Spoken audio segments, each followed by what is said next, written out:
ada teknologi informasinya, karena kebetulan saya dan Mas Ahmad Mukhlason ini backgroundnya sekarang studi di computing gitu ya. Jadi kita ingin memberi perspektif yang berbeda. Semoga bermanfaat. Yang pertama, saya ingin cerita sedikit mengenai fenomena Islam di UK. Jadi pemeluk Islam di Inggris atau di UK itu adalah terbanyak kedua, gitu ya, terbanyak kedua. Jadi cukup banyak juga. Mohon maaf Mas, slide selanjutnya.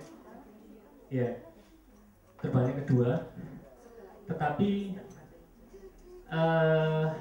dalam perspektif saya, Islam yang eksklusif, gitu ya. Islam yang eksklusif. Jadi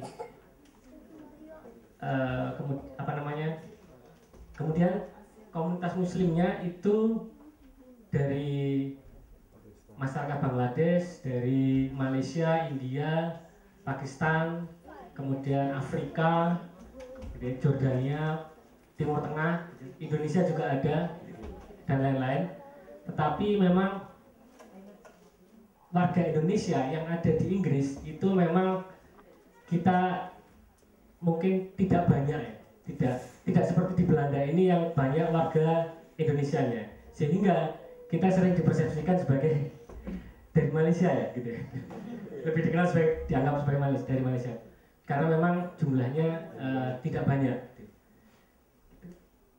Kemudian di Inggris itu untuk komunitas Islam Indonesia itu ada pertama Kibar. Jadi Kibar itu komunitas keluarga Islam Indonesia Britania Raya. Itu yang mungkin terbesar gitu. Karena punya jaringan pengajian di kota-kota di Inggris. Jadi seperti di Southampton, seperti di Nottingham, seperti di Manchester, seperti di Sheffield, di mana itu Aberdeen dan sebagainya. Jadi jaringan cukup besar. Tetapi memang Kibar ini aktualisasi Islamnya itu seperti bergaya seperti PKS lah, gitu ya. Seperti PKS gitu. Jadi yang seperti itu.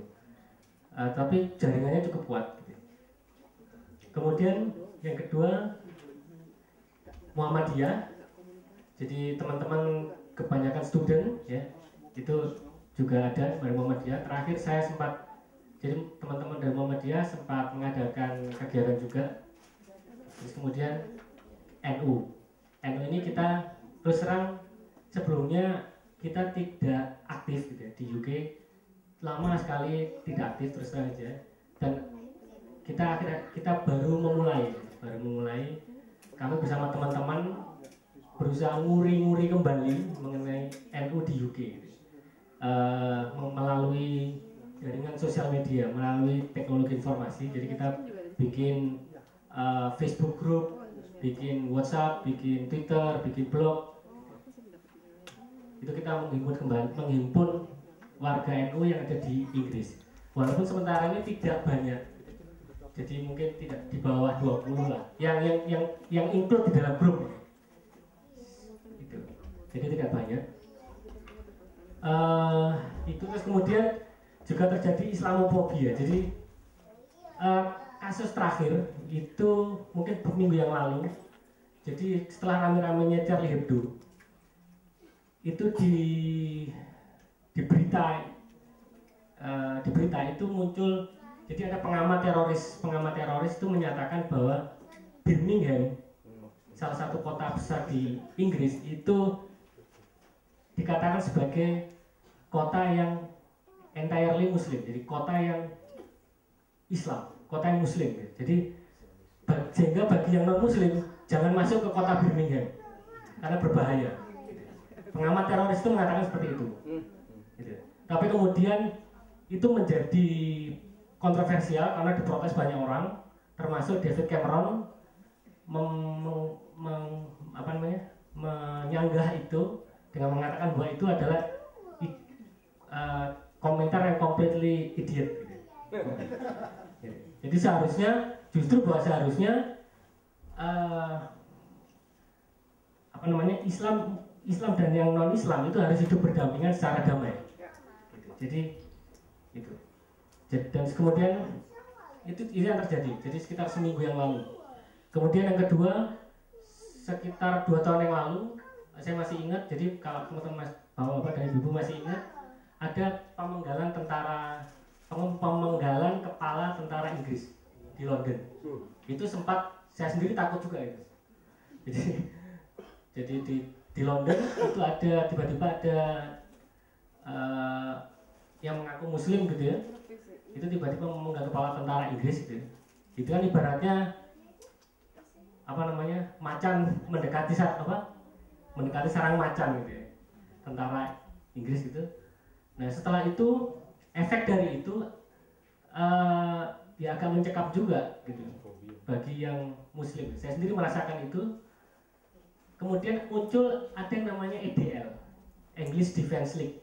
English Defense League itu kalau di Indonesia itu semacam FPI lah gitu. FPI tapi yang nasionalis gitu. Jadi mereka ya front pembela Islam. Jadi EDL itu jadi mereka menyerang balik demonstrasi di beberapa kota, gitu, di kota-kota, kemudian ada kejadian juga sampai merusak masjid. Gitu. Terus kemudian di kota saya di Portsmouth ada teman saya pakai jilbab jalan di city center itu dimaki-maki sehingga dia sangat ketakutan dilepas gitu.